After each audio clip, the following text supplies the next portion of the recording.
Muy buenas tardes. Este es el video de la actividad como trabajo autónomo para la semana de cualificación y es realizado tras ver el video de la charla del Día Internacional del Intérprete. Es una charla muy interesante donde eh, compañeros o colegas de profesión, tanto de aquí del país como de otros países, colegas ya con bastante trayectoria, han compartido sus experiencias y a partir de eso he concluido, digamos, los siguientes aspectos con las preguntas guiadoras que se enviaron de Secretaría de Educación.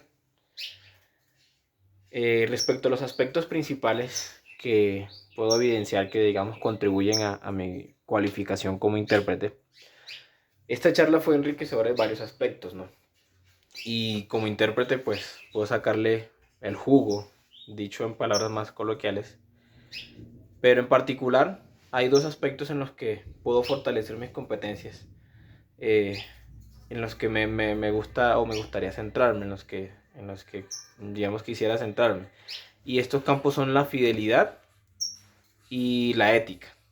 En el aspecto de la fidelidad, bueno, en este campo, como intérprete bilingüe y bicultural, es una responsabilidad transmitir el mensaje recibido de una lengua a otra, de la lengua origen a la lengua destino, bien sea de lengua de señas a español o de español a lengua de señas. Y es una responsabilidad grande porque, pues, como bien veíamos, no es cuestión de hacerlo palabra seña, sino más bien de sentido a sentido. O sea, si fuera tan fácil como palabra seña, pues la labor del intérprete o del traductor no sería necesaria. Bastaría con introducir el mensaje en una máquina y que éste sacara, por ejemplo, un avatar eh, con un avatar que estuviera, digamos, pasando el mensaje simplemente de una lengua a otra. O sea, no es algo tan fácil. Por eso mismo esta labor es tan humana, porque entre lenguas, si bien hay equivalencias, no es fácil o no implica simplemente transliteral de una palabra a otra palabra.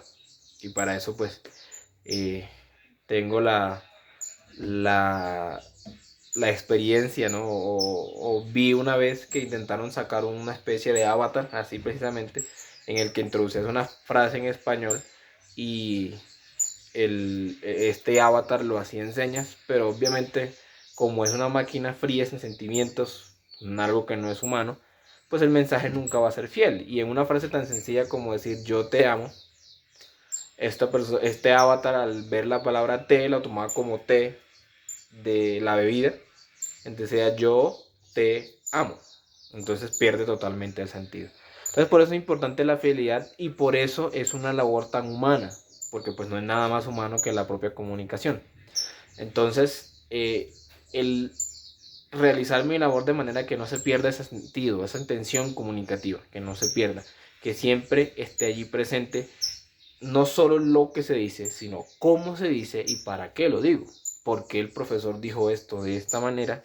No solo qué dijo, sino por qué lo dijo así, el tono con el que lo dijo, la intención con la que querían comunicar ese mensaje. Eso implica la fidelidad, no solo centrarse en pasar de un mensaje a otro ya, sino la intención de dicho mensaje. Y eso en el ámbito laboral de nosotros como intérpretes en el ámbito educativo, pues es fundamental, teniendo en cuenta todas las implicaciones académicas. Pues esa fidelidad incide directamente en cómo se recibe, cómo entienden los contenidos pedagógicos los estudiantes y viceversa, cómo un estudiante responde a dicha formación, cómo yo se lo comunico al profesor o al director de curso o al coordinador. ¿Sí? ¿Cómo medio eso? Entonces, ser fiel tanto en lo que el profesor dice para los estudiantes como en la respuesta a dicha formación. Asimismo, esta fidelidad implica que debo tener en cuenta los aspectos culturales de ambos grupos sociales, grupo oyente y sordo. También el sumo cuidado de no incidir o influir en la intención que el mensaje lleve. ¿Sí? Eso implica entonces no incluir o no añadir nada al mensaje que un estudiante esté comunicando. ¿Sí? Ejemplo, si un estudiante está respondiendo de una forma grosera o de una forma bastante explícita al profesor, por no querer yo comunicarlo o no querer que se meta en problemas, no puedo incidir en eso. Debo comunicar el mensaje con la intención, ¿sí? La intención y el sentido comunicativo, con lo que las consecuencias impliquen, porque como es un acto comunicativo, siempre la persona sorda, el estudiante sordo, debe entender las implicaciones de lo que dice y las consecuencias de lo que dice, y que el mundo, toda la estructura de la sociedad está hecha así, o está conformada de esa manera, o tiene esas reglas.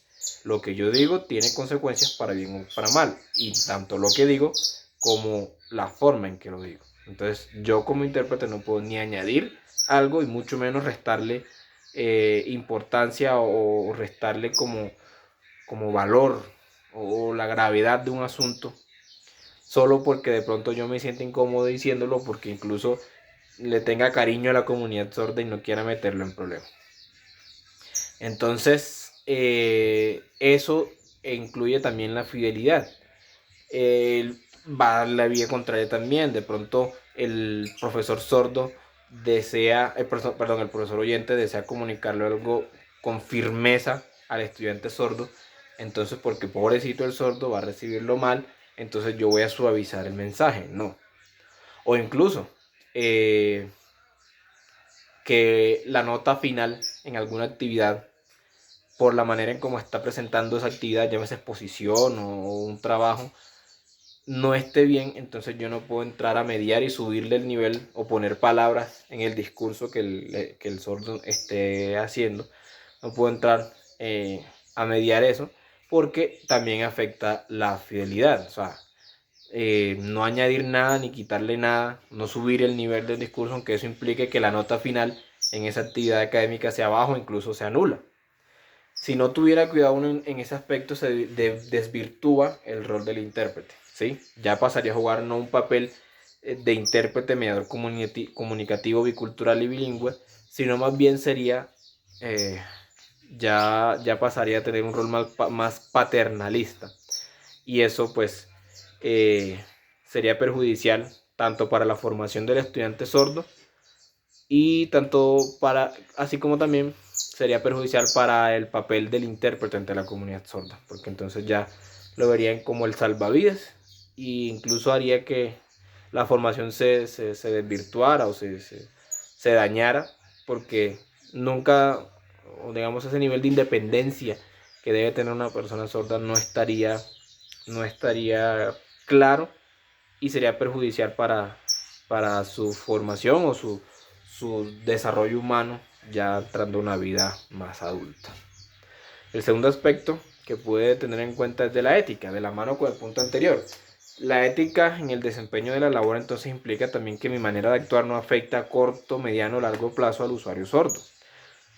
Y es que es un aspecto muy crítico, porque como intérprete en todo momento estoy tomando decisiones a nivel cognitivo y social. Es decir, la manera en cómo yo comunico, o sea, la fidelidad de la mano con la ética, pues implica que el sordo, a partir de lo que yo diga o yo le comunique, o yo le transmita, más bien no le comunique, sino que yo le transmita lo que le están comunicando, eso incide en la manera en cómo toma las decisiones. Es decir, que si una decisión puede tornarse incluso hasta fatal en algunos casos, dependerá o qué tanto incido yo en ese nivel de decisiones.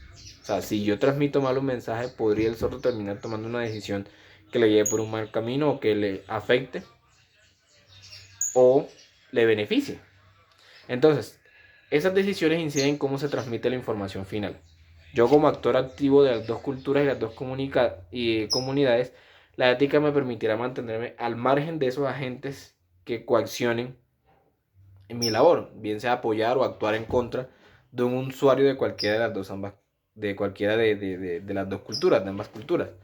Por ejemplo, yo hacer algo que apoya a mi comunidad oyente, o hacer algo que apoya a la comunidad sorda, porque yo estoy como en la mitad. No, la ética es lo que me va a permitir estar encima, como dice esa frase, por encima del bien y el mal. Bueno, en este caso no por encima del bien y el mal, sino por encima de esos aspectos que podrían condicionarme o condicionar incluso las decisiones que terminen tomando las personas sordas por la información que se transmita a través del intérprete, a través de mi labor.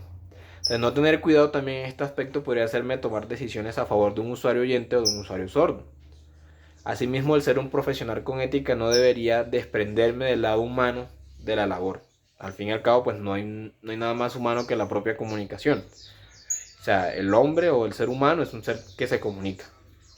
Y la comunicación, el ser humano es un ser social, lo sabemos. Y los lazos sociales se forman gracias a la comunicación.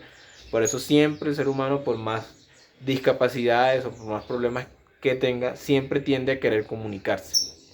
Entonces, el ser un profesional con ética no debe desprenderme del lado humano. Entonces, no dejar también de lado la calidad en el desarrollo de la labor. Eso redunda en la calidad del servicio. ¿Sí? Porque como yo tengo ética, entiendo que lo que yo haga o las decisiones que yo tome en el proceso de estar transmitiendo un mensaje, interpretando un mensaje, el tener esa capacidad humana de ponerme en los zapatos de los demás y decir, bueno, si yo recibiera esa información de esa manera y tomara una decisión a partir de esta, no me afectaría o me haría daño. Eso la ética me permite y pues es fundamental también en el tema del desarrollo de mi labor. Y respecto a la pregunta de cuáles considera que se deben desarrollar en las instituciones educativas, bueno, en las instituciones educativas se debería desarrollar ejercicios de retroalimentación o realimentación con la propia comunidad sorda, ¿sí? De manera que podamos confirmar siempre que la información que estamos transmitiendo y en general nuestra labor como intérprete se esté desarrollando de manera óptima. Eso lo aprendí también gracias o me quedó como en la mente gracias a esta charla. El saber que lo que yo estoy haciendo, confirmando que la comunidad sorda, que el usuario sordo está entendiéndolo como tal. Entonces es algo que se debería desarrollar en las instituciones, tener como ese espacio de realimentación, que la propia comunidad sorda me pueda realimentar.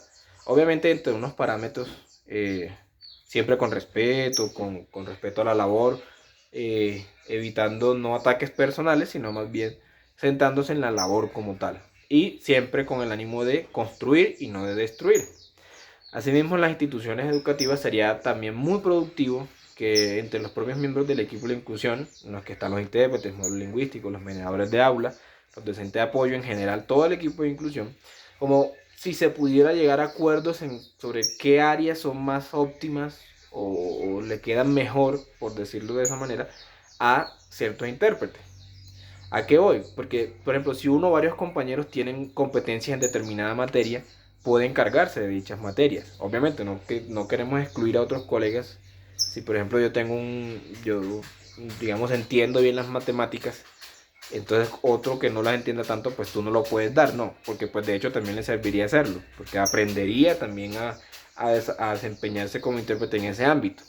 Pero a lo que voy es siempre buscando que quien tenga más competencia en determinada materia pueda hacerlo en beneficio de los usuarios sordos, al fin y al cabo, que es el sentido que estamos buscando. O sea, es mucho más óptimo el trabajo de interpretar un tema si el intérprete entiende el tema en sí. Le será más fácil transmitirlo a una segunda lengua. O sea, si yo no entiendo un mensaje, ¿cómo hago para ese proceso cognitivo de pasarlo a la lengua de señas y transmitírselo al usuario sordo? O sea, me queda mucho más difícil. En cambio, si yo entiendo lo que se está transmitiendo, si lo entiendo, lo puedo procesar, lo puedo desconstruir verbalmente, encontrar las equivalencias verbales y transmitir el sentido de eso que se está diciendo, porque, o sea, obviamente el ejercicio será mucho más fácil que si no pudiera hacer eso porque no entiendo ese tema.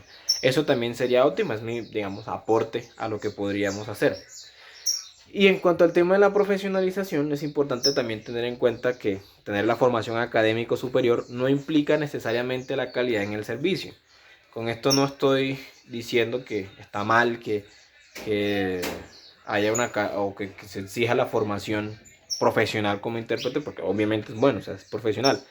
Pero una cosa es ejercer una profesión y ser un profesional. O sea, es cierto que la formación nos puede dar herramientas teóricas y procedimentales, pero no necesariamente te va a dar las habilidades cognitivas y humanas que mencionamos o que mencioné antes, que están implícitas en la labor de interpretación.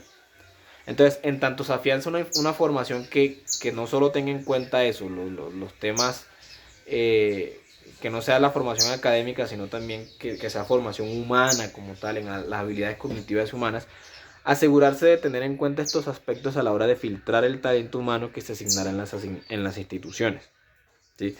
¿A qué voy con eso? Bueno, en mi experiencia personal he encontrado usuarios sordos cuyas competencias comunicativas no son tan avanzadas, o sea, lo que llamamos no tienen un nivel muy avanzado, ¿sí?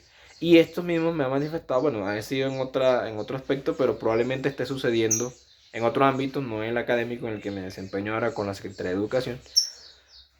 Probablemente esté pasando en otros, también en ese ámbito, aunque personalmente no lo he recibido, pero es algo que fácilmente se puede comprobar y que se puede percibir.